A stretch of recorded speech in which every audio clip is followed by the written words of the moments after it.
but mostly ladies. Good morning. My name is Mingwei Song. I teach modern Chinese literature at Wellesley. And I want to thank you all for coming today to this event, a conversation with Lee and James Schamus, two of the world's most celebrated filmmakers. This event is actually a centerpiece of a year-long series consisting of film screenings and academic talks. After today, actually, we are going to have 4 academic talks about Mr. Lee's films and about Chinese language cinema. First, I should thank our sponsors, the Newhouse Center for the Humanities, the Department of East Asian Languages and Cultures, the Cinema and Media Studies program and the CRCE. And special thanks go to Professor David Wang of Harvard University, and also Mr. David Lee, assistant to Mr. An Lee. And I want to thank all my student volunteers who work here today. Without further ado, I'm honored to introduce to you the president of Wellesley College, Kim Bottom.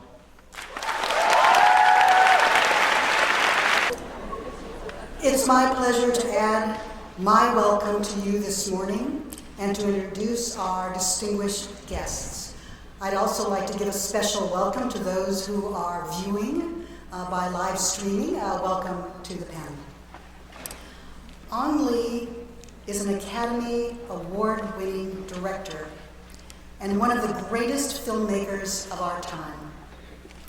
He was born in Taiwan and came to the U.S. for school in the 1970s.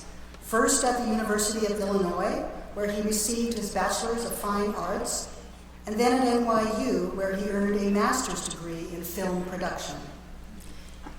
Mr. Lee is perhaps best known in this country for the films Crouching Tiger, Hidden Dragon, Brokeback Mountain, and Life of Pi. He has been nominated for many awards for his work, both in the US and around the world. He won the Oscar for Best Director for Brokeback Mountain and also for The Life of Pi. I will note that he was the first Asian filmmaker to win this coveted award.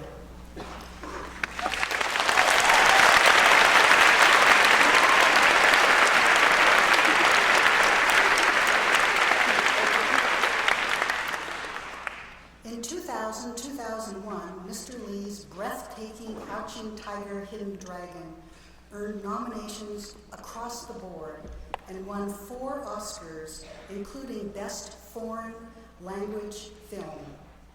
It also became the most successful foreign language film ever released in the United States.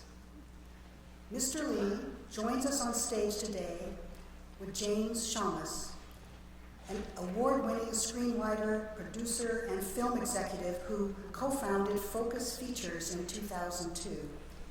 He is also a widely published film historian and theorist who earned his BA, MA, and PhD degrees in English at the University of California, Berkeley.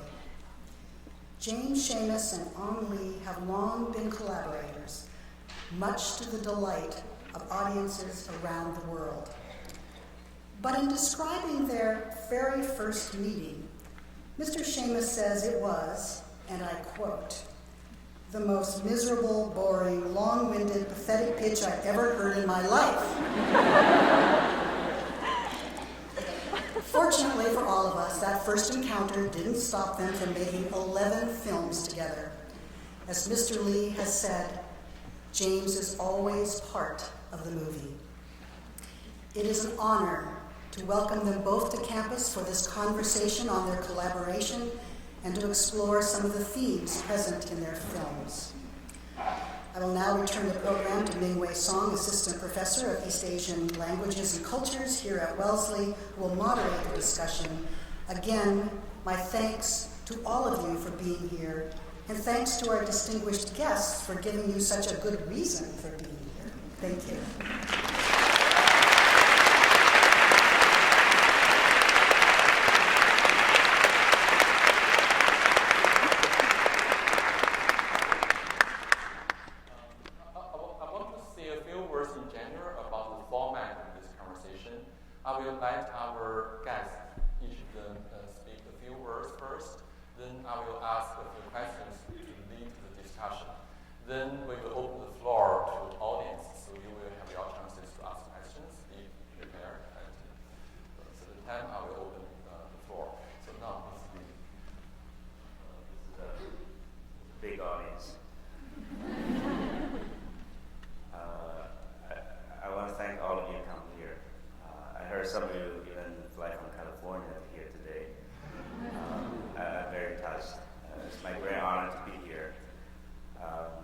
Chiang-Kai-shek studied here, so I figure you must be very smart.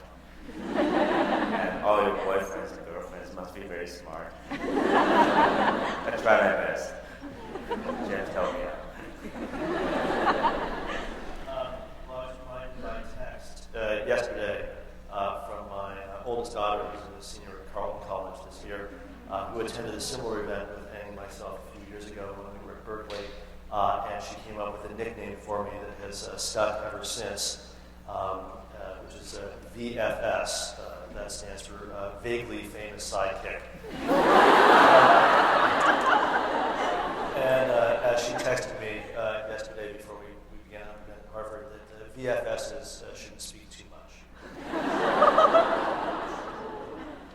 You should speak a lot today, huh? Okay, so I want to begin the conversation by asking you the questions that you have probably answered many times. I know you answered this question yesterday at Harvard, but I want to ask this again for this audience. You two have worked together on 11 films, right? Is that right? And that's a time span of 22 years. It's a sort of legendary collaboration. And I'd like to know how this legendary collaboration began. What was the deciding factor that made you two want to work together and then sustain this long-time professional relationship? Well, I met James January 1990. I got a small sum of money from Taiwanese government to make my first movie, Pushing Hands. I didn't know 400,000 I can make a movie in New York or not. Just through a mutual friend of ours, I met James, his partner, Ted Hope. They have a small company, 2 tables, in Japan area, called Good Machine, which is, I would say, precursor of Focus. So we pitched to each other. I pitched the movie. Of course, he said that's the worst pitch you ever heard. But that's a filmmaker's pitch. And they pitched themselves to me as the king of no-budget filmmaking. This is not low budget, no budget. Your money is luxury for us. We teach filmmakers to make movies they can afford instead of in development hell and do nothing, which was my life for the previous 6 years. So that was very touching to me. I just hope these two are not crooks. Because those are Taiwanese taxpayers' money. I don't want to lose them. But over the years, to make long story short, James live up to what they pitch. They teach filmmakers to make movies they can afford, however it happens. Over the years, if my script needs to touch on, my English needs to improve, my information needs to be enlarged, he'll fill in. If they need to sell a movie, James will go out, pretend he's a salesman, eventually become a good salesman. If I need a producer, if I need, he'll start from Entourage, like Sensibility, and ends up in producing the movie. He bluffed his way and got to be a great producer. To the time, actually, he set up Focus. He's actually across the table. He buy properties, he financed the movie, and produce it and write it. However I go to Wellesley, should I wear a tie or James, what do you think? What shirt I should wear? Just no logos. Whatever I need. So I actually never thought, well, sometimes even absence is a help. Like Brokeback Mountain, I was racked by Crouching Tiger, Hidden Dragon, and the Hulk. I said, James, I don't want to retire on Hulks. I want to make a movie with no stress, a small movie nobody will see. And James find Brokeback Mountain. Gay cowboy, who's going to see that? I'm from Taiwan. But I'm attached to it, and it's a short story made me cry.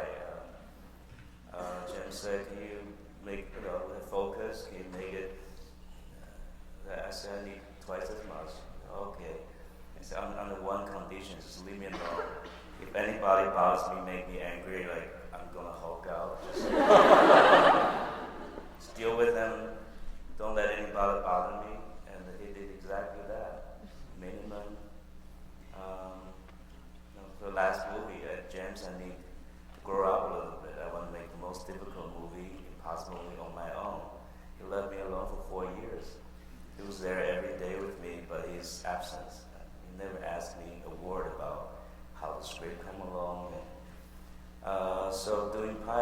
was feeling like literally I was floating with a tiger across the Pacific by myself because I was working without James. James is sort of the organized religion for me. When I have those, I'm facing God.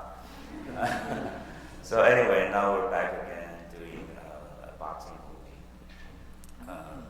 So it's James. Maybe here the story from the other side. No, I mean, here's something that is a talent. First off, thank you. It's very kind.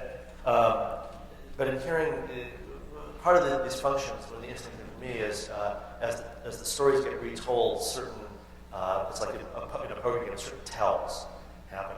And the tell that I now realize after 22 years is that when Aang tells the story of coming in with this grant from the Taiwanese government of $400,000, very worried that these guys are going to steal the money.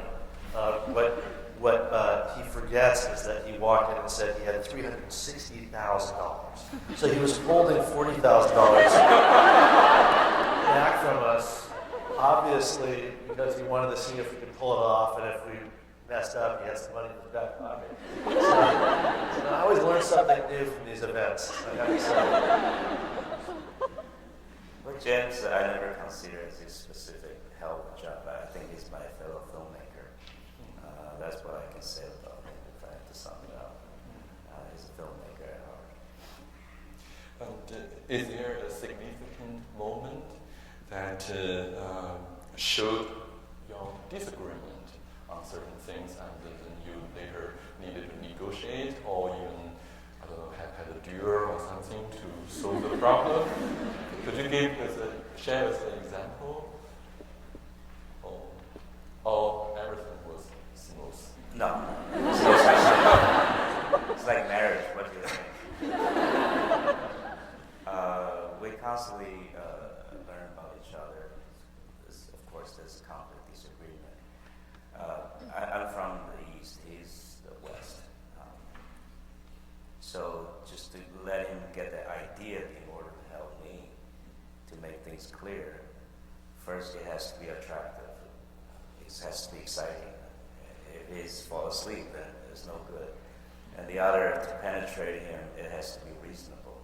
A lot of things from my culture, background, and habits, I just do it automatically. I just take it for granted, not knowing that people might have problem absorbing it.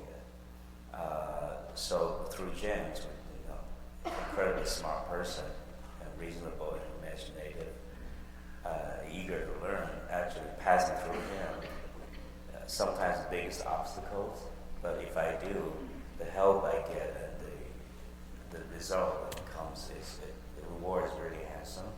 So very quickly I learned that that's the goodness of working with James.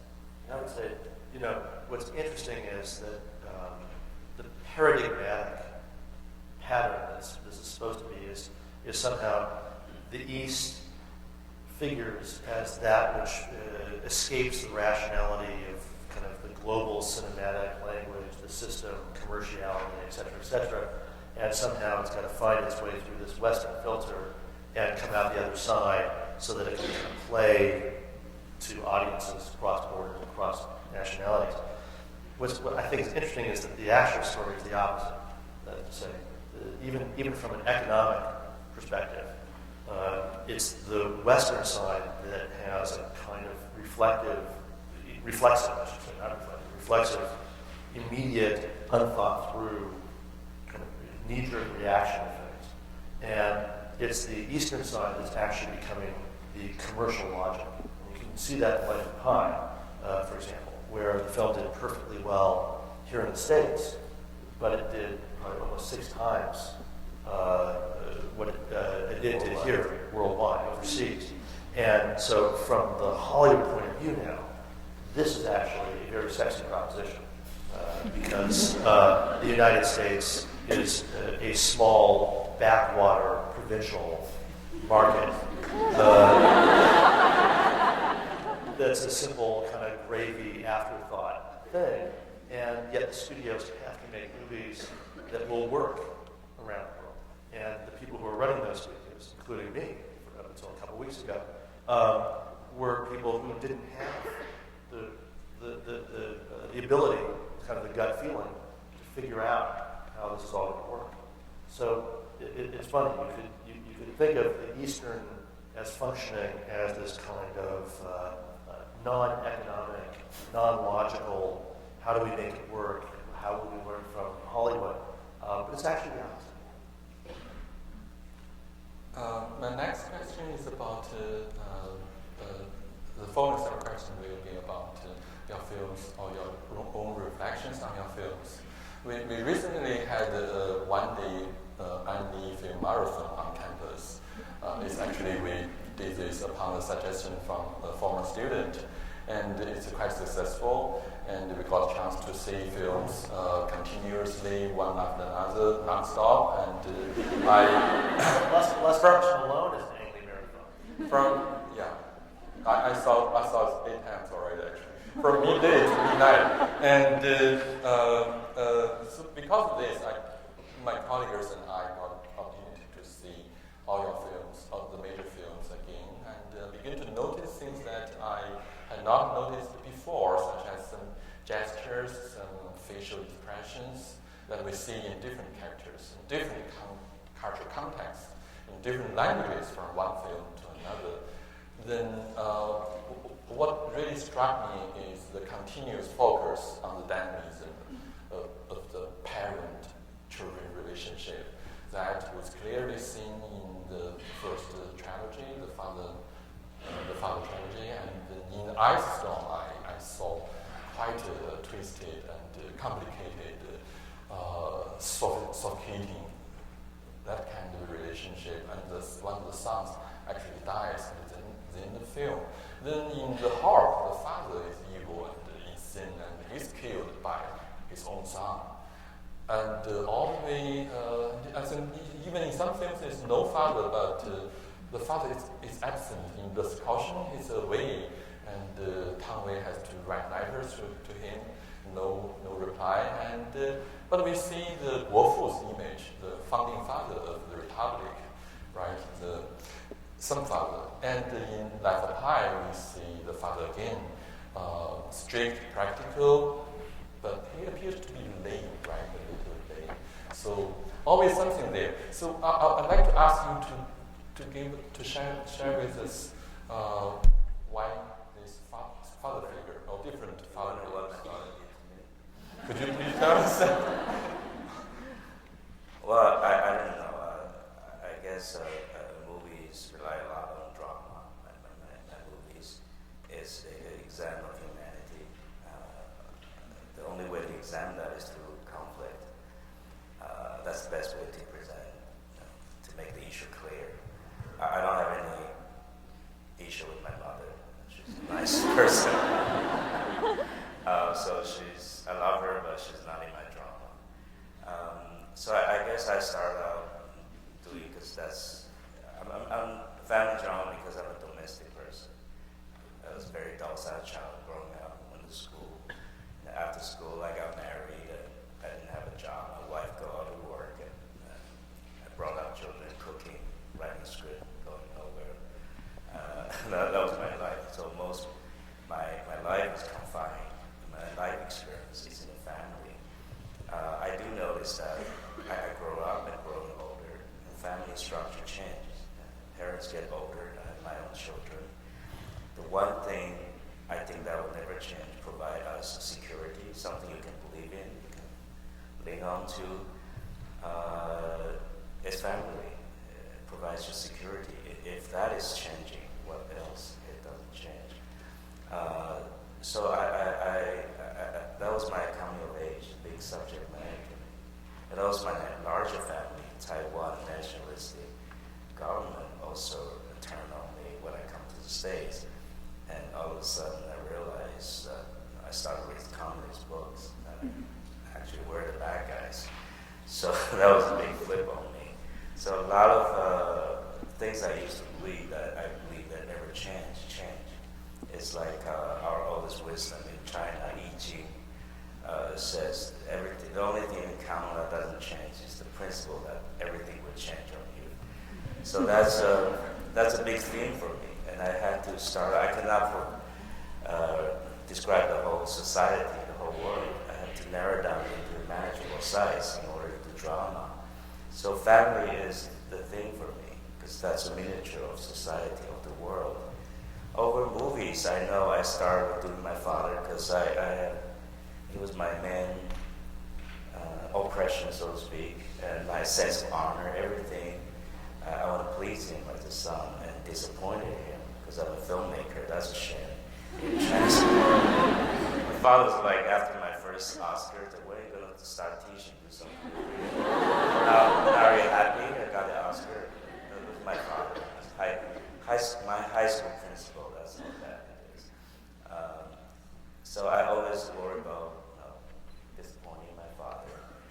Over the years, I realized father is a standard for me, for a standard for the Chinese culture, which is a patriarchal society. Whether you collaborate with him or not, like Wang Jiazi, when she says no, a girl. I think that stands for our tradition. So I think I was examining Chinese history, our culture through my father. I love my father, he passed away. But he's important in my movies. I guess it never leaves. Right now I'm a father. So I think during a movie like Hulk, I don't know if that father is my father or myself to my son.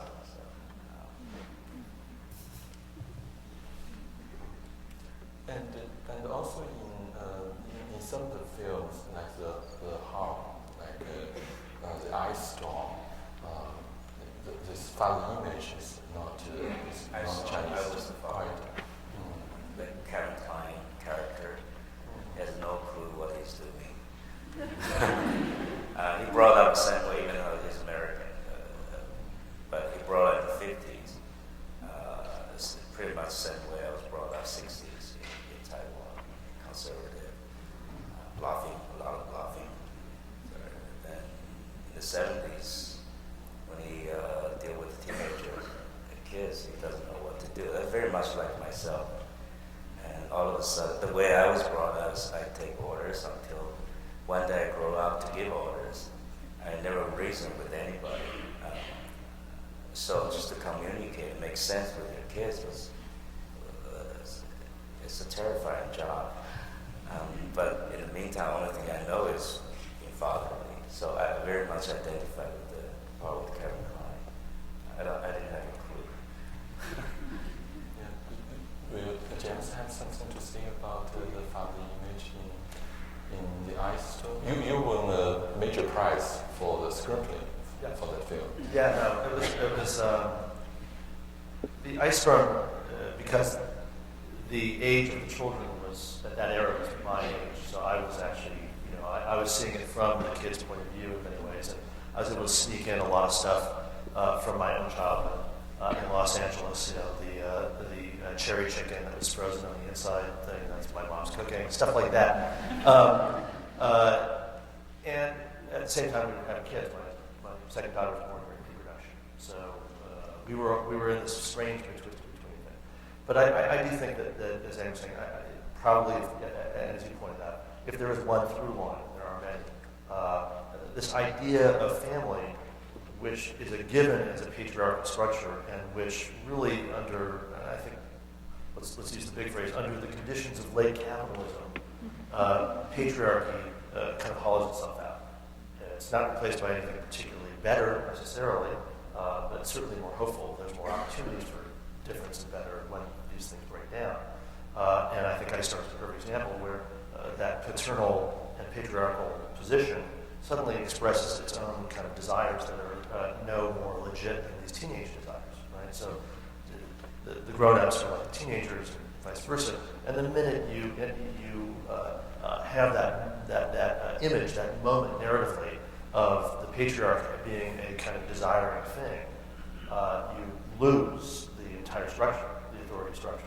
So if you go back and see the early films, the Father Knows Best trilogy, it's always the big crisis in these movies is always when the old dude actually goes, oh, I actually want something, I desire something. It's a little out of control. And at that point, the entire family structure starts to blow up. It just can't function. And so this production, an overproduction of different kinds of desires that capitalism, global economies, transnational, and all these kind of wonderful phrases that we associate now with things, movies, and these kinds of contexts, really work their way in as antagonists to the structures that provided that safety and comfort to people. But in that process, again, we get these wonderful moments like the Crouching Tiger, where you really see worked out that crisis, and you're coming from this iteration of the wuxia genre in the 20s and 30s. You see this intervention, specifically Chinese way, I don't know as much about it, where suddenly that transmission of male patriarchal knowledge gets interrupted and the book is stolen. And the girls have it, and they're not going to give it up. And suddenly there's even the master, Chowder Fat, is like, oh, I've kind of got the hots for her, what? And the whole system starts to break up. And so so I think I don't have this particular reading in Pi yet, because I think it becomes almost ungendered, although I think the gender issues are really super interesting. When you unpack the narrative underneath the images. And I think we'll see how we do it with the boxing movie. That's a whole other place where patriarchy and freedom breakup will happen. I do see the opposite, actually. On the one hand, you have this father figure in almost all of your films, or absent father figures that still are sort of powerful in the film. But on the other hand, we see individuals isolated from, actually, I quoted this question from one of my colleagues. We meet a character who is somehow isolated, removed from the continuities of the whole family, nation, either by choice or by chance. Sometimes you use the figure of a gay man to explore the sense of isolation and separation. Sometimes it's a generational thing. Or in Lust Caution, it is the breach created by war and opposing loyalties. But in the end, this character seems to, or must make a leap of faith. That leap of faith seems often to become a visual gesture. The father's raised hands at the end of the wedding banquet, or the literal leap taken by the girl at the end of the Crouching Tiger and the Dragon. So could you talk about how these themes and figures, the isolation, the individuals, the leap of faith emerge for you in the development of your film? Is it a starting point? When you decide on such an ending, do you think about the impact in these terms? I don't start out making a movie thinking about those terms. That's something I want to express. I feel very strongly. And then you figure it out. That's what it's about. I think looking back, because people keep talking about my movies that way, to make me think introspectively. I think that's me. Because my family came from mainland China during the Civil War. So in Taiwan, we're actually outsider, even the ruling class, but it's outsider, the minority. I was brought out till 10 o'clock in a school that's surrounded by this kind of people environment. And when I was 10, I was brought to another city due to my father's to become the principal of the city of Tainan. A southern city, it's a big city. I went to a big school. They all speak Taiwanese and Japanese style, kind of a militant kind of way of teaching, education. And I couldn't adjust it. It was terrifying to me. And I feel like an outsider. We're always a very minority in the southern part of Taiwan, called Mingwei Song, from mainland China recently. And after 23 years of age, I came to the States, of course, foreigner, and all the Americans, we don't have so many Asians still like these days. They're bigger, taller, stronger, maybe prettier, they look smarter. I didn't really speak English. I wanted to be an actor, I couldn't perform. It was a lot of repression. Of course, I feel outsider. When I get a chance to go back to my father's homeland where we came from, again, we're Taiwanese or outsider too.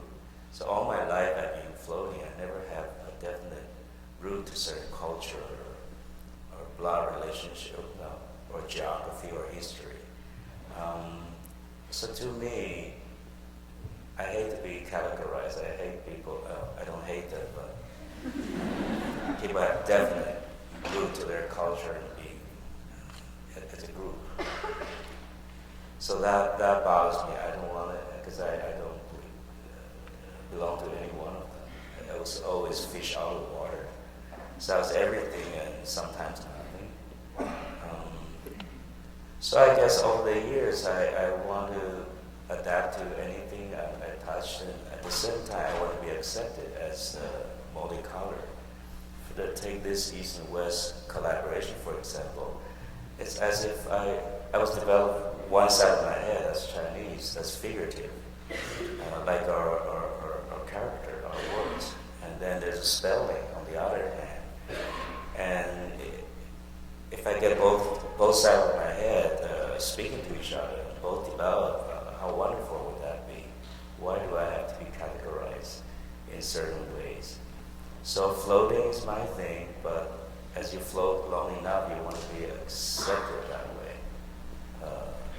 Unfortunately, I found over the years my movies not that long. It was identified in many audience. I think that's good. I think not everybody's have a definition. We're all composed of many parts, many elements. I very much welcome that, and I encourage people like me to stand out and say, this is who I am. It has multi-facet, accept me, and respect each other. So I think that's my thing. But when I make movies, I just want the movie to be seen and to be accepted. That was very simple, because the material touched me. I don't want to get into detail, making linguistic rationalization of what I'm doing. I didn't really want to do it. James, do you want to talk about it from the perspective of the screenwriter and the producer? All I have is the spelling side of the brain. It's interesting because the way in which these discussions get configured in terms of, on the one hand, the kind of national or let's say cultural Chinese identity. So there's this identity issue, and then it's diasporic and transnationalized and globalized and stretched and all these things. And the way that you were just speaking, which I find very moving about that kind of phrase floating. Of course, in the East, we associate that phrase with players, with theater, the floating world. So there's a sense in which culture functions in two completely opposite ways. On the one hand, it's supposed to express some kind of identity. Oh, it's Asian cinema, or it's American. It's expressive of your identity, your deepest identity. And on the other hand, of course, culture is precisely the thing that people do to kind of de-identify themselves, to remove themselves from wherever they are and float somewhere else to get away. So that a lot of you are here at Wellesley because you were the kid in the back of the class who was not with everybody else in that kind of weird whatever culture of your high school was. You were the one who's like, oh, they kind of float out of here and actually get something that's cool later on. And so culture is this weird tool you use to actually remove yourself from your own identity. So this contradiction plays itself out, I think, very productively, not only in Pang's films, but in the discussions about them. That you can feel there's something off about how it gets phrased all the time. We're constantly negotiating which half of that, the spectrum of our culture we want to actually identify with when we make culture. Is it an escape or is it a planting of a flag? You decide. Okay. I think now I want to maybe change the discussion to three specific three films that not necessarily are your most famous films. The first one I want to ask you about is Right With the Devil. I think this film it did not deserve but I think it's great. I'm very proud of the movie, but commercially it was a flop.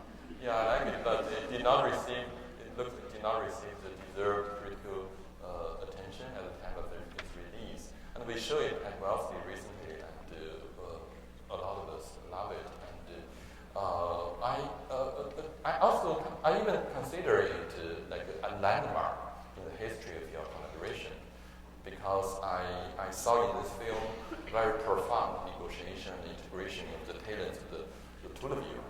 While in the father trilogy, probably it's more at least even autobiographical elements you could, right? But it's also your father. In Ice Storm, I see your background, things like that. Or Sense and Sensibility, it's a work with you did with Emma Thompson. But this film, it's really a work of your too. Could you talk a little bit about this film? How did you come to make a film about American Civil War? Of course, it's much more than a war film. Could you share?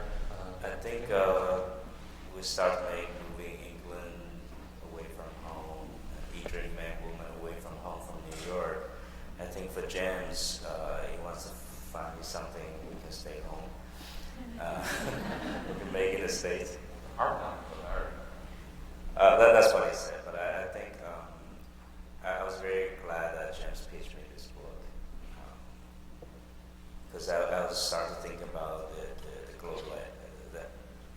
what I experienced, globalization. I think it started from the Civil War from Missouri, and then this Yankee invasion actually take over the world, which I grew up with. What is it? So we were talking about that. And also, growing up in Taiwan, I always identify with the losing side. We're always lost. Or, there's a Little League Baseball win a world championship. The whole country gets elated. Like, it's the biggest thing. We never win anything. So the South, somebody grew up in the South had to fight a war, and a former slave fighting a war. What would that be? What is the cultural obligation here? The civilization has to go north, but your cultural root is somewhere different. What do you do? That's like kind of, I can very much identify with it. So we collaborate on that.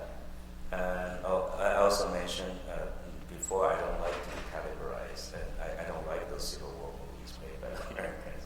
General white wars, blue against gray, right, wrong, free slave. It's not really like it's really like any war. It's really massy. So I like that uniqueness, but truthfulness. It's not your typical Hollywood movie or propaganda movie or mainstream movies. It's oddball.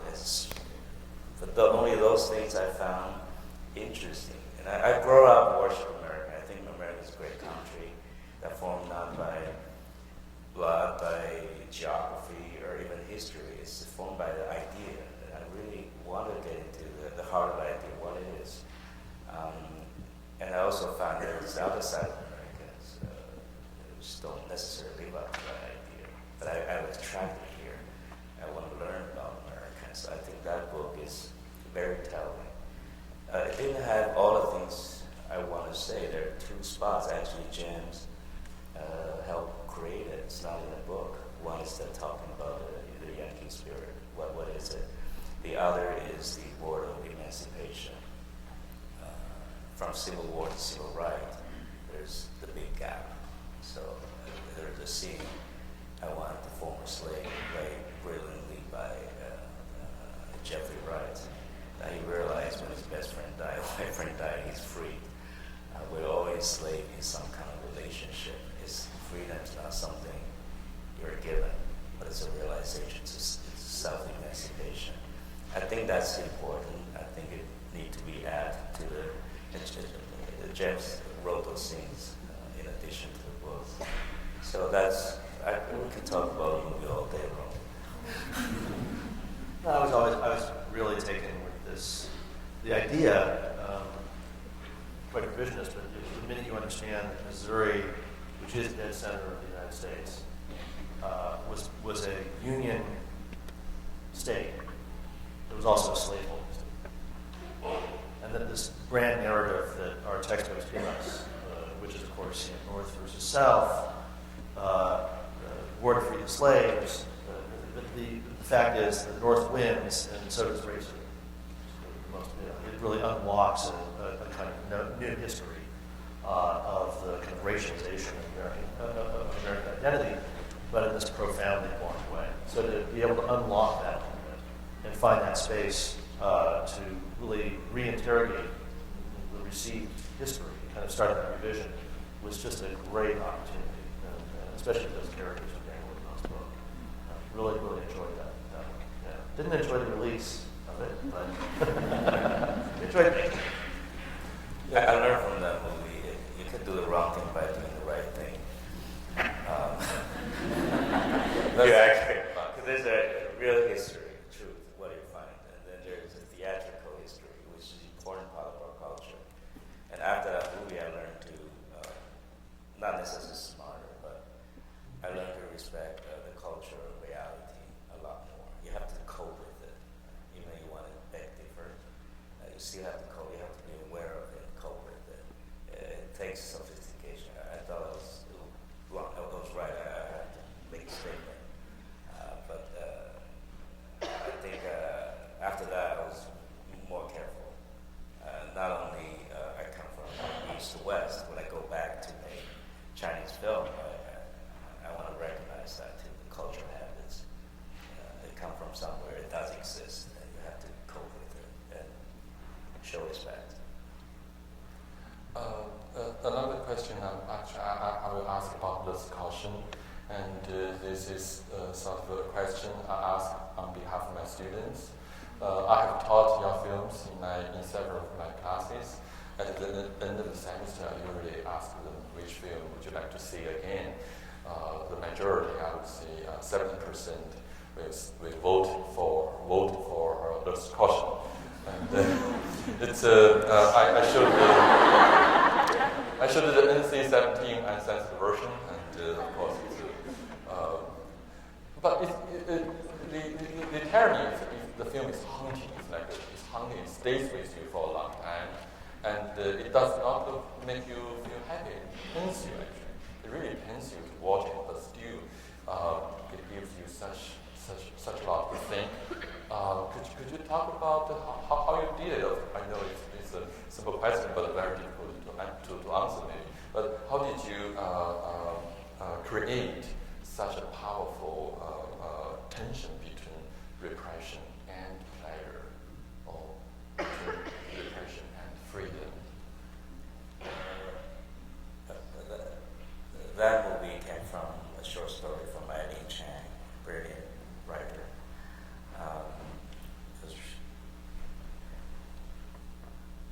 That was a dead devil, that movie. That short story.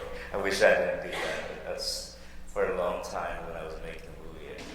What would it bother me? Why do you haunt me? I don't want to make this movie. It's too scary.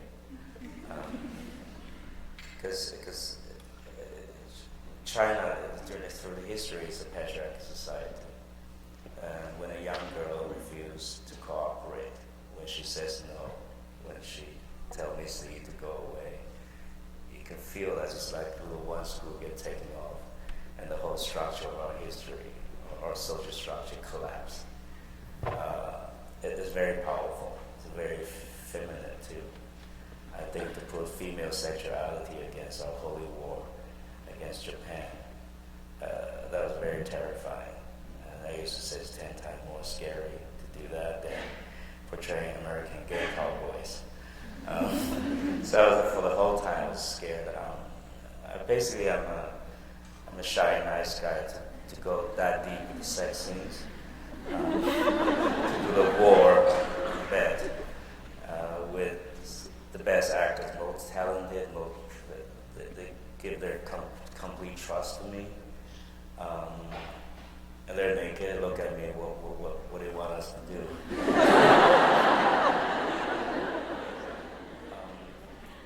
I can say many things that I feel making that movie, I sort of hit the bottom. Like I don't want to see that movie, I don't want to go back there again. I feel there's some haunting historical auras of haunting all us Chinese who've been occupied before we go through what we went through. it's just kind of the opposite angle to look at ourselves, which is very hard. I do identify with it. I get attracted because she has a theater scene where the first time she stayed on stage, played Patriotic Girl. It's a patriotic play, but she sees how that affects on the audience, and she got the feedback, she loves it, she likes to play it, and only through pretense, actually, she found the true self, which is kind of horrifying. That's my story. I had the exact same theatrical experience. First time I stood on stage, light shining in my eyes, and I couldn't really see the audience down there, but I can feel them, and I feel that's where my life is. Not here, it's not reality, it's not rationality, but I belong somewhere there. And after that, as soon as the short story, I went out with night eating with our friends, and we're singing, and there was drizzling rain. So when I read it, I was like haunted. Of course, I grew up with patriotism, so it's very painful to go down there to tell my parents that generation story. I do feel it's my mission to pass down to the next generation, because that's forgotten history. For my father's generation, I think they twisted history a lot. They sort of made a mess on both sides of China. I think it's our responsibility, even though I know the story directly, I think it's important culturally to pass on. If anybody, young people want to trace back to the Chinese history, you can find some traces, not just only words, but image, moving image, emotions, the secret emotion passed down for a long time. It's a twisted, perverse movie, disturbing, it's haunting, but I think each time you touch the truth, it's very painful. That's why we need to use all the words to cover what we really want to do. The subtext can be terrifying, but I think it's important as an artist to be, and as a human being, to be honest. If we cannot say it, we'll make movies, so we can communicate with each other. I don't really want to talk about that movie, it's so scary. Jen's a great help. Jen's a great support. Because I borrowed the genre of film noir. I think the writer, used the form of film noir, actually, right? She was copying what movie does to literally, so it's a very makeable movie. That's a very American Western genre. I think for Chinese, we don't really have the linguistic power to use that genre, so James Schamus was great help. Wang Huiling was writing, right? James was writing, and I sort of put them together. So as a movie, as genre, it flows, it does its work. We're pretty weak in the movie genres, the Chinese. I think we really need Western help. It's of course, it's a good writer. I was actually just interested in the premise of your question, the introduction to it. It really, again, poses, for you and your students, this very strange notion that we take for granted somehow. It's actually quite odd. You talk about the movie as being perverse and all these things, but obviously your students and you are right alongside it. If you say 70% vote, yes to this very unpleasant experience, right? And it's it's interesting because if you go back to kind of the foundations of what we think of as art theory, aesthetics, just the idea of great art in the mid-18th century, and Kant is writing the critique. He has this whole idea at the end of it of negative pleasure, and which really extends his analysis of beautiful objects of art into what he calls the sublime. Right? And negative pleasure, which is a movement where cognitively and emotionally there's just too much to take in, and yet you are taking it in, and somehow you can't take it. And in that process of failure, a genuine failure, which is very unpleasant, it's not pleasurable, something happens to you, and you kind of lift yourself out. And of course, that plants the seeds already at the beginning of this idea of art and culture of its own demise, of its own destruction. And so you have this constant process of destruction, of production, of pleasure and pain. And I do think Lust Caution, which is about my favorite of Nate's movies, is really trying to get to that moment when art itself, and I think your art too, staged its own kind of unpleasant demise. It gets to a place where you can't, the usual way in which you experience movies and culture, it just doesn't work for you. My next question is even simpler. It's about taking Woodstock.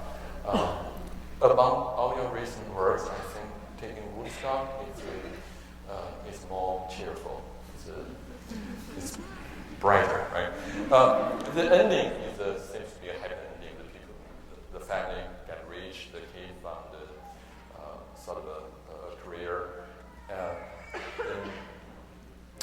But Michael Long mentions that his next stop is going to be San Francisco.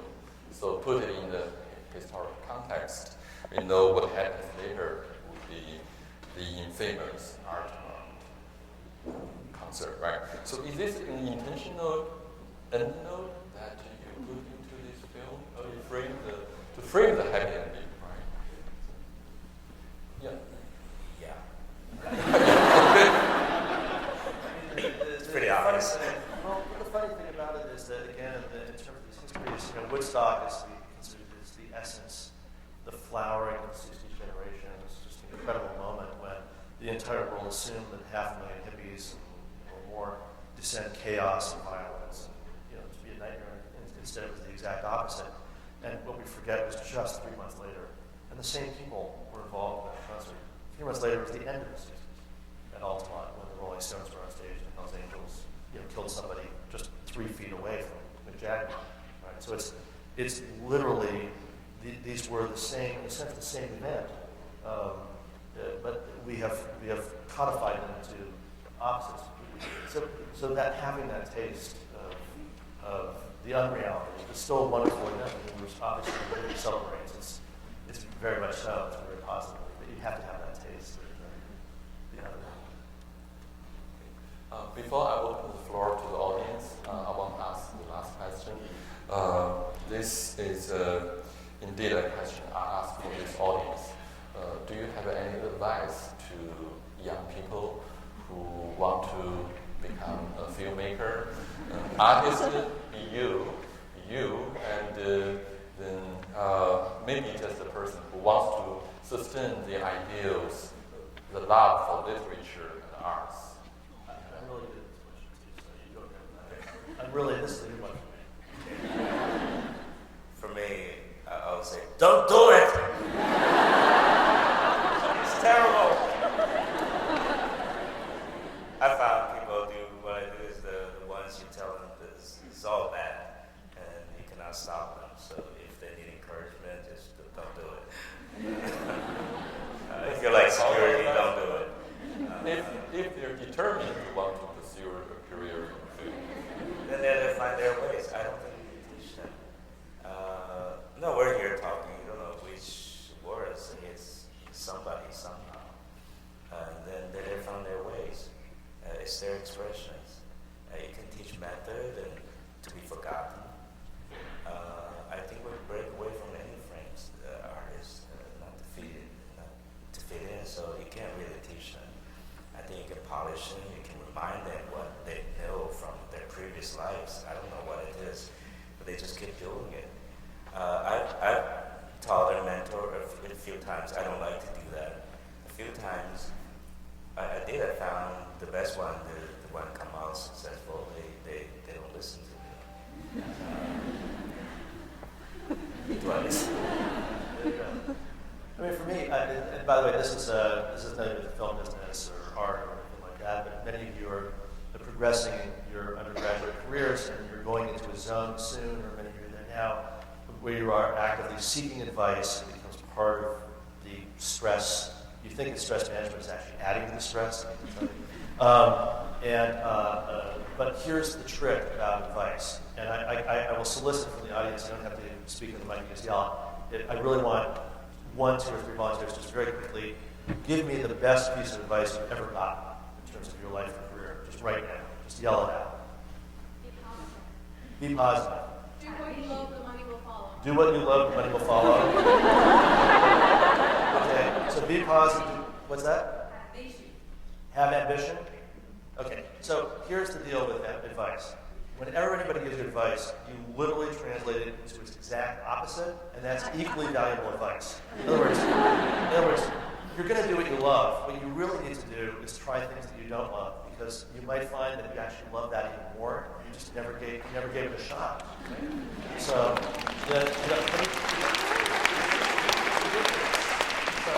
advice is the form. It is the form that allows for you to experience the exact opposites at work. And that's my only advice. Just always translate the opposite to the opposite. Thank you so much. I think now I'll be ready to take some questions from the audience. And if you want to ask a question, please. Oh, I see the line. They're in line for lunch. Okay, try to keep your question short. Try to We'll ask. try to keep our answers short too. Okay, good. And so, I have one question. I'm Oh. resident. yes. I'm resident in Wellesley. I have a son. Also like to be a movie producer, was a movie filmmaker. So he said, he asked me that you only produce more than 10 films, but you got 2 Oscar winners. What's behind that? I said it's not just luck, it's karma, 因果关系. What do you think?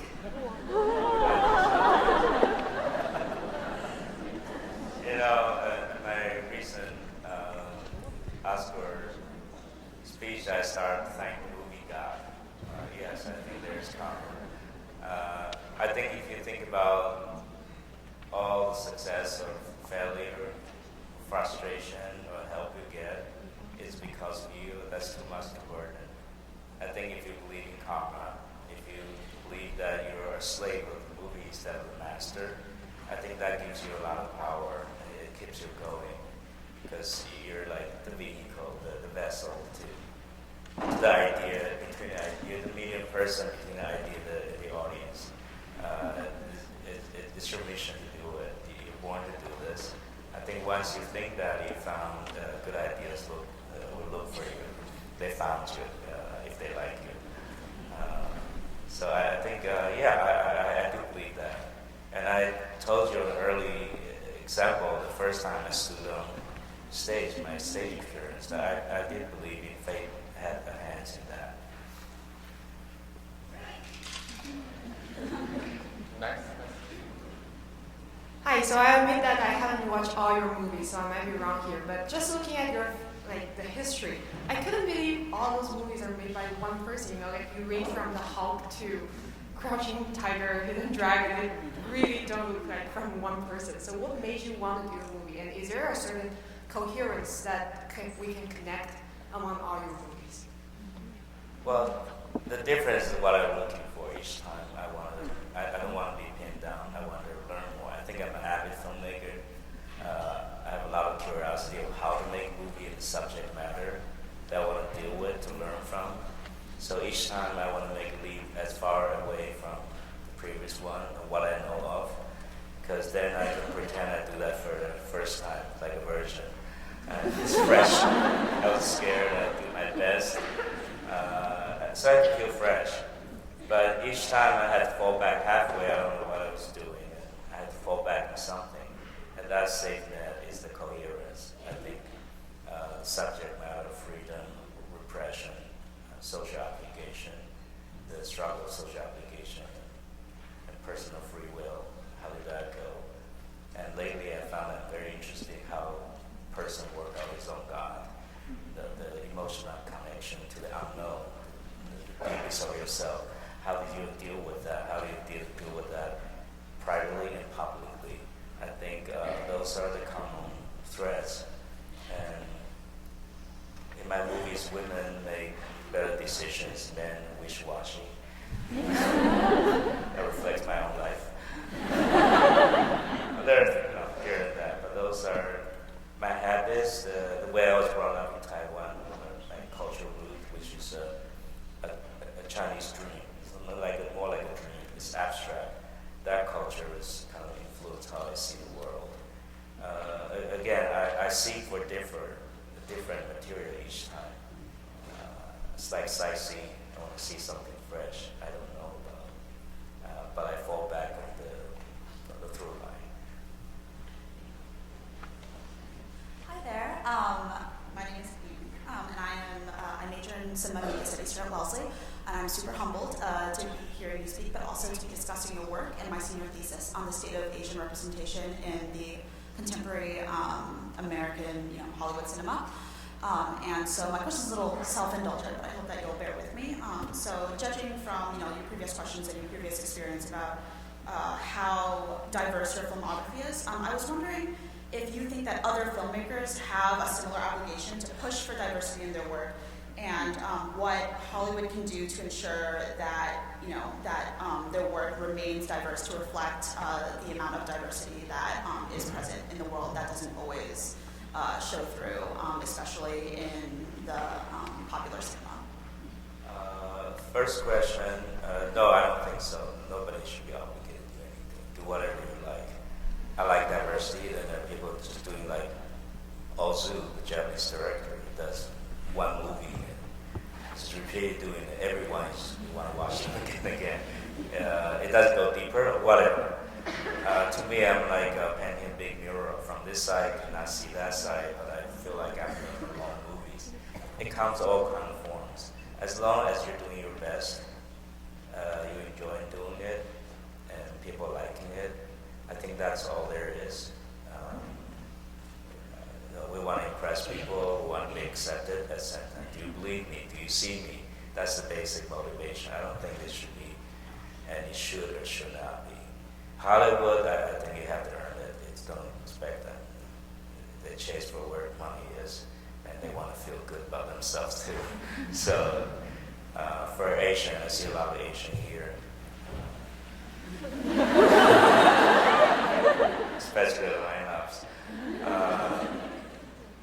I think we have a lot of talented filmmakers and even actors, but I think we have a shortage of good writers. We have to create our own material. Whoever you are, Asian or not, I think you want to make it. I think best you come up with your material. Don't expect the system to change. You have to go ahead and change them. I just add, look, diversity is an interesting and I think good ideal. If it's a replacement for equality, I have a few issues with that. And I think if you start from a position that's a little bit more rooted in ideas of actual justice, as opposed to a reflective idea that diversity alone will solve that problem, you end up with the simple fact that probably the single most diverse works of Hollywood cinema right now, and therefore, according to that metric, the best movies are the Fast and Furious movies.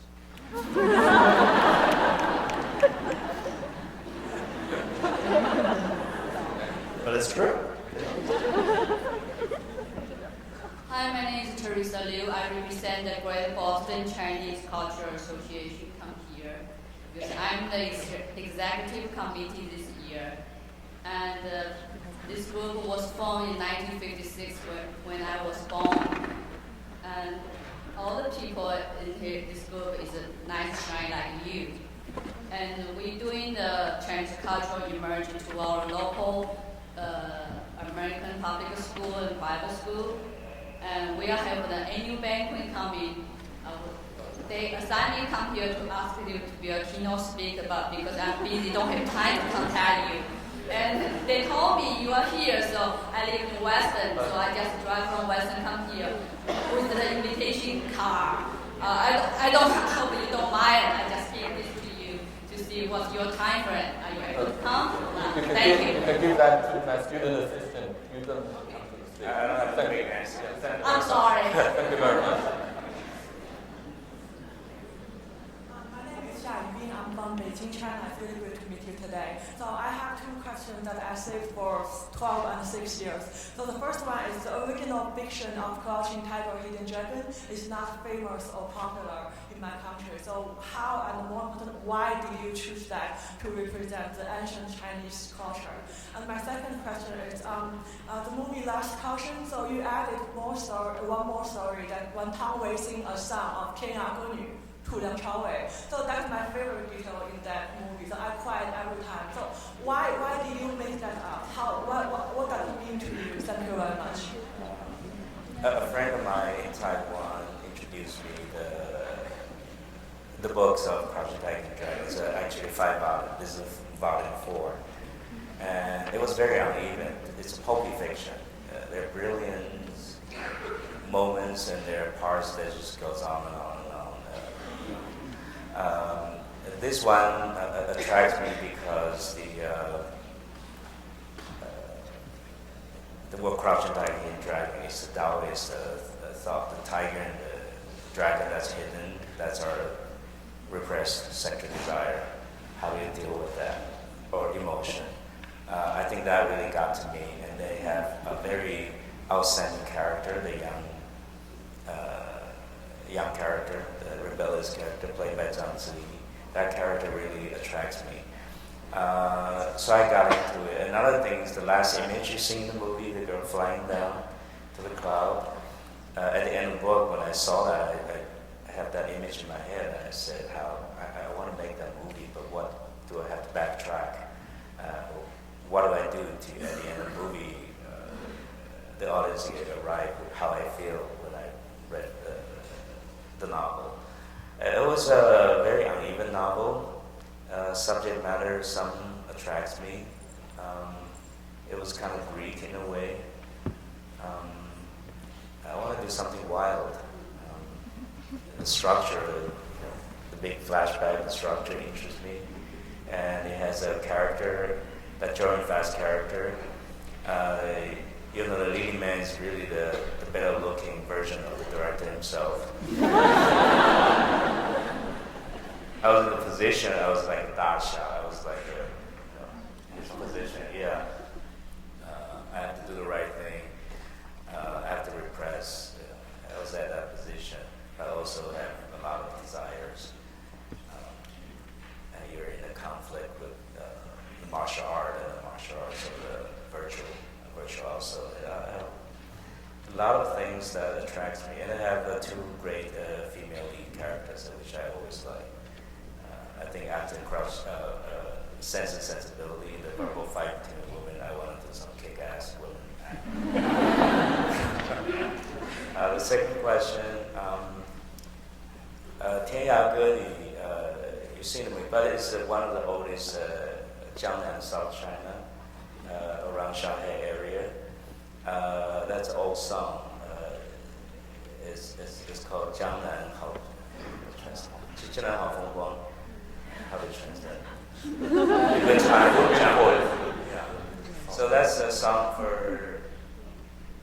that represents to me innocence. A lot of till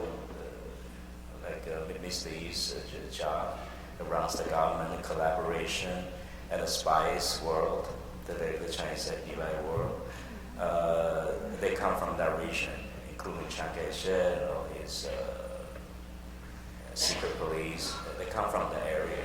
Everybody came from an innocent time, and then they become men, the darker version of their childhood. So when she sings that song, I think it's pretty meaningful.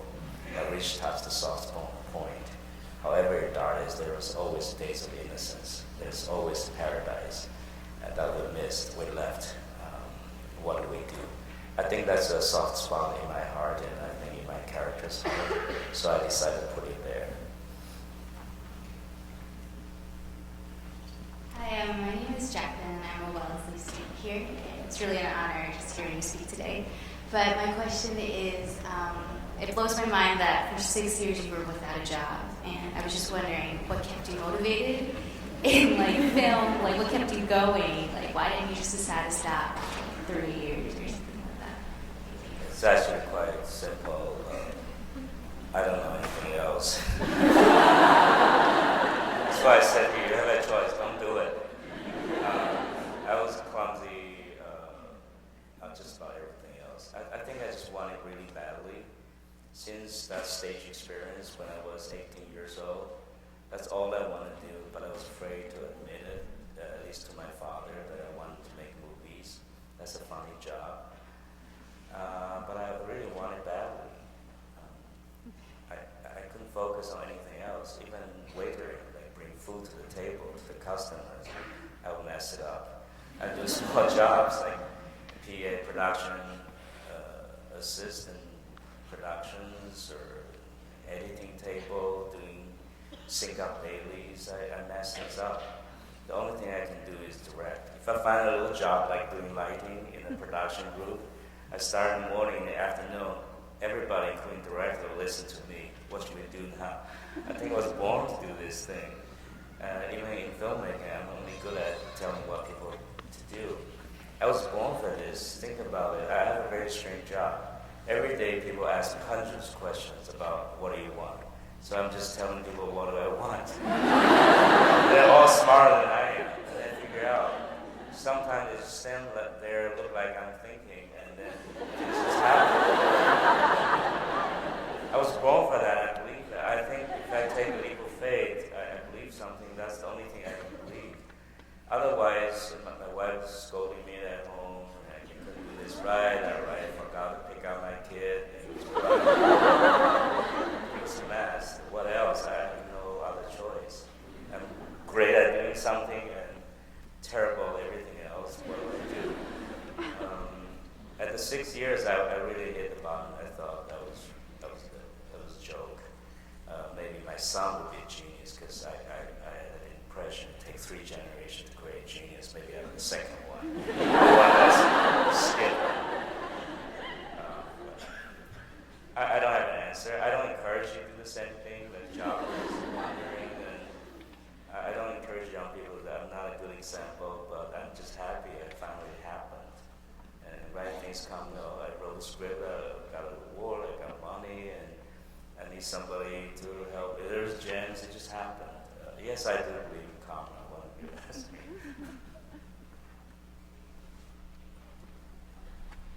Hi, my name is Zimin Dunn from Harvard. We missed your event yesterday, but we follow you here. Compared to California, it's a short distance. My question is, just now in our conversation, you talked about history. So I want to ask both of you guys, both Annie and James, have you considered or will you consider to make a film about real historical event, a real historical figure? If so, or if not, what are the opportunities or challenges have you thought of? Well, right now we're in the throes of trying to figure out how to make a movie about Joe Frazier and Muhammad Ali and their 3 fights in 3D. And the biggest challenge, I think, of doing a real historical film with that is simply if you make a 3D movie at 24 frames a second and you try to include Joe Frazier's left hook, it doesn't work in 3D. You can't. That horizontal movement is a disaster. So this may well be the end of his career. I think the challenge of doing historical figures that's not really history yet is very much alive, or at least in people's memory. You run into the problem of cultural habits, especially Ali is an icon. The making of the icon of Ali is a cultural phenomenon. How do you deal with that? It's not just dealing with a character or reality. You're picking on the ideology. So that would be, other than the technical challenges, there's a mental challenge to me. We're like this. It's very exciting. We have only 2 minutes left. I know there are still long lines. Let's say we take 2 more questions from each side. That's 4 more questions. All right. So very sorry for people waiting. So. Hi, my name is Patricia, and I'm a student at Wellesley as well. I was 7 years old when Crouching Tiger, Hidden Dragon came out, and I remember being at my Chinese church, and after service, all these aunties and uncles would go to the movie theater in groups of 20 or 30 or 50 just to see Crouching Tiger, Hidden Dragon. And there were 2 reasons because of this. 1, because it was an Ang Lee film, and 2, because you don't see a lot of traditional Chinese culture in American media today.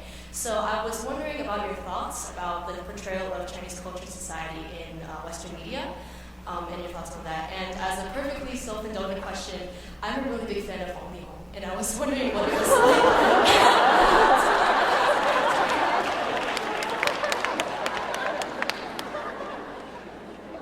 Well, Wang Hong is played a young student leader in Wellesley College and is a big Asian pop star.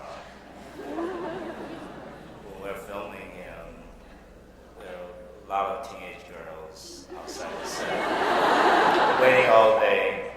When we escort him from the other way, they don't get to see him. They fall in this group's hysteria, howling, crying. I'd never see people cry like that. Not Sally that big. The mouth is like this big. Just howling and howling and tearful. Actually, that pop star power doesn't translate into movies. So I cast him not because he's a pop star for the box office, but because he was raised here in Rochester, not close to here. Like many of you, there's very much enclosed environment in Chinese community. So in some ways, even though he's American, his first language is English, not Chinese, which is a disadvantage. But when you make a good adjustment, I think he's more authentic to my parents' generation than kids today in Taiwan, in Hong Kong, in China. To me, he is closer to the movie stars who plays heroes in those propaganda movies created in Hong Kong, particularly Pacific. What's that?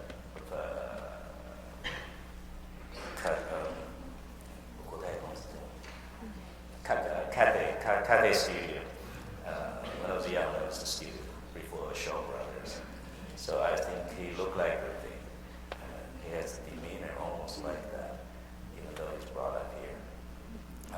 He's a hard worker, first time acting experience. I like him in the movie. His language is slightly off. I think it's not horrible. That's Lee Hong for you. Cross the Tiger and Dragon, I just wanted. Well, Cross the Tiger and Dragon is like my childhood fantasy and midlife crisis together. I just want to do it. I checked with Jen. This is a crazy martial art things. I did Sense and Sensibility. I did 3 American films back then. I think I have the clout to raise money to do the martial art films I want to do. In the particular industry, from Hong Kong, Taiwan, and then China, is this fight choreographer get to direct. They're the bigger directors. For the non-choreographers, you tell them you want 5 minutes moving, who lose, and then they do their movie. You fit it into your movie. I think I can engage in the fighting sequences, and for me, fighting is drama. It's the ultimate expression of a relationship of character, because it's life and death. So I want to make dramatized, and I put acting and reality into fighting. So that's one of my ambition, which I didn't see that happen in the genre before. As I got into it, we raised the money, we got somewhat of a script. And halfway I realized I was quite dumb that I tried to A grade the B genre. I was looking for trouble.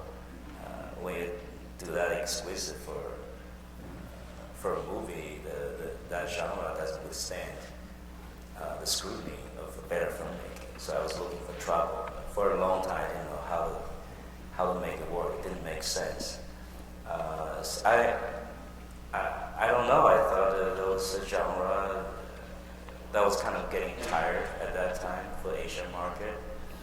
And Chorin Fat and Michelle Yeoh was movie star, but like mom and dad for the mainstream audience. They're much younger.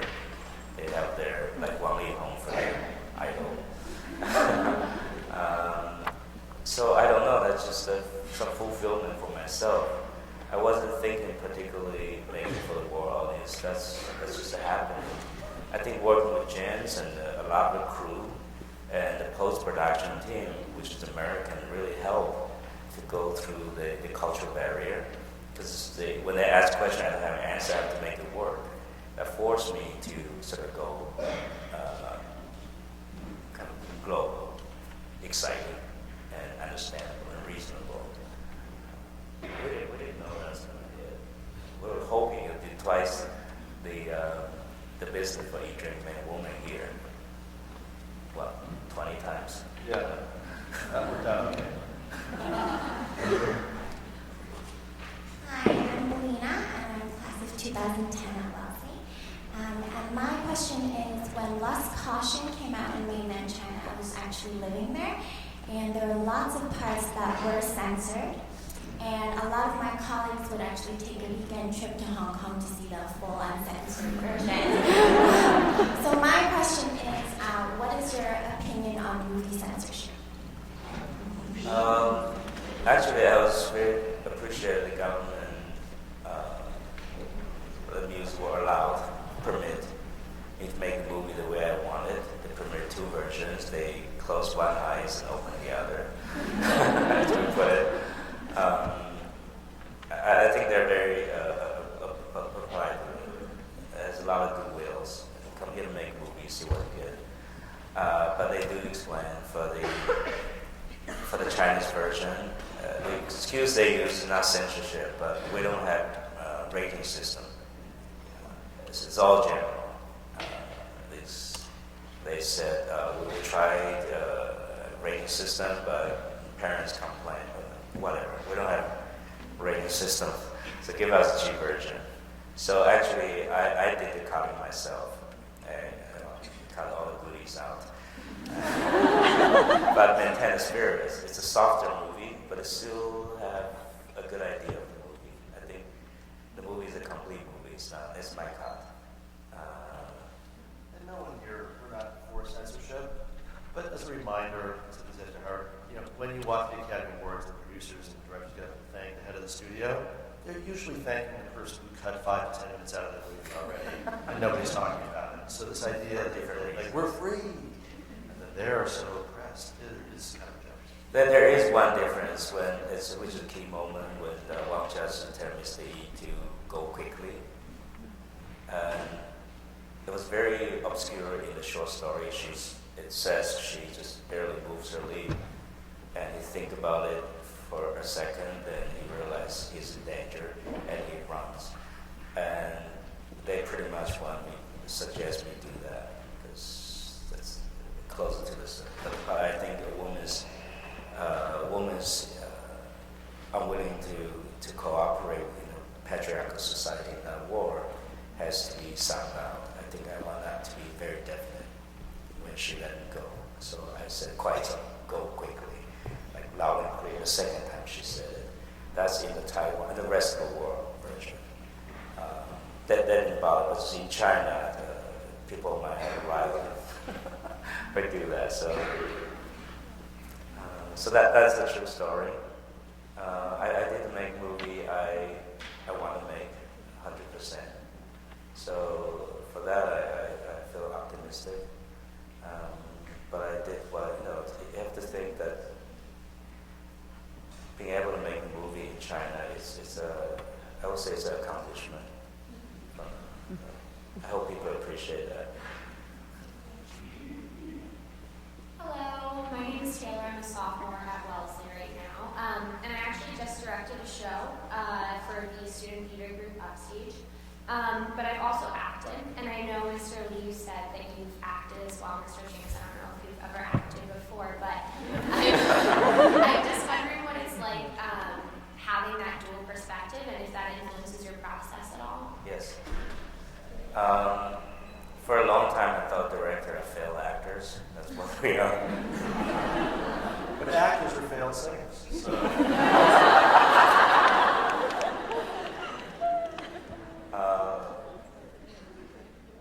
Well, my first interest, because I get in touch with the theatrical experience through acting, so I wanted to be an actor. So 3 years acting in Taiwan.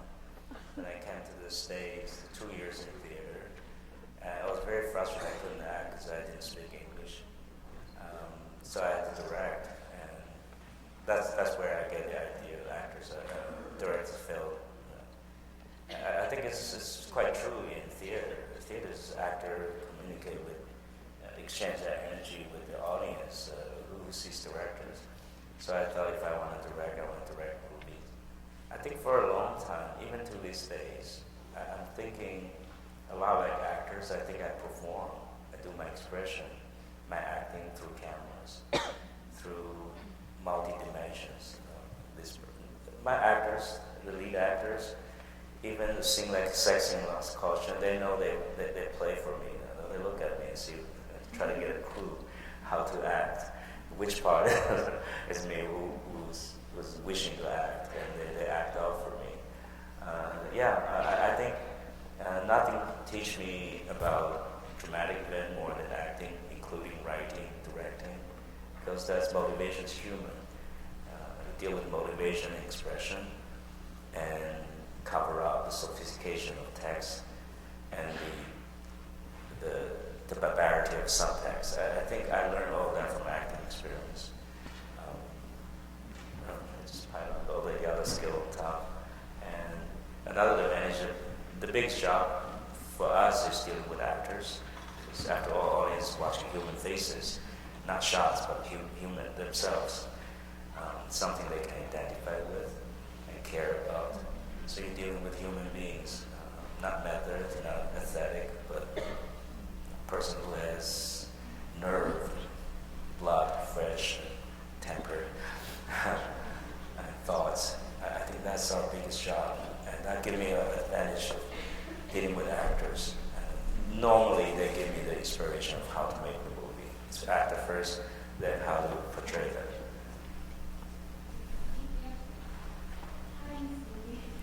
Really happy to meet you here.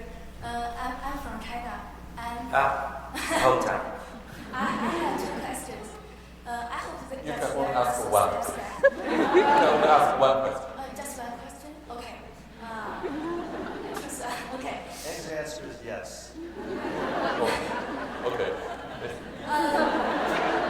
When you are making the film, and if you find that the result goes too far away or different from your initial idea, how do you carry on? I change. Change your idea? Well, I think you have to listen to it. I think a big part of directing,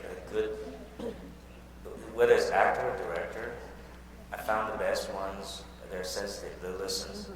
The greatest actor is not the one who acts, planning their act, how can you see me act, do this, do that, but they respond to the situation genuinely. I think those are the best actors. They believe in the situation and respond. I think a good director should be that way too. Yes, you come up with a plan, you dictate what you're going to do, but when something happens, you have to allow it to happen. Don't stop it from happening. I think that's the most important thing. Of course, you change. Start from here, and that's there. Like we start with adding chance, short story. I will tell everyone, encourage them. Look, this is our beginning, not the end of the movie. Same with the Life of Pi. This is the beginning. It's the blueprint. You start from here, and who knows where the finish line is. I think you have to do that. So is life. Life never goes as the way you planned it. You have to change. So is relationship. Even your relationship with yourself, you have to change. If you don't want to change, you have to keep changing in order not to change.